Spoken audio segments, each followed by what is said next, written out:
Hey guys, if you've been playing GTA 5 on PC and want to continue your progress on PS5, the process is simple but requires a few important steps.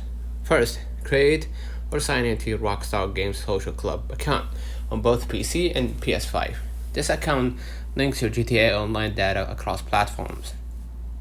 On your PC version, open GTA Online, pause menu, Online, transfer character. Follow the on-screen prompt to upload your saved data to Rockstar's cloud. You will see a message confirming character upload complete. Now, open GTA 5 on PS5 version. Go to GTA Online.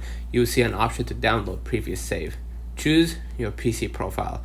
Confirm to start the transfer. Once it's done, your character, money, RP, properties, and vehicles move to PS5.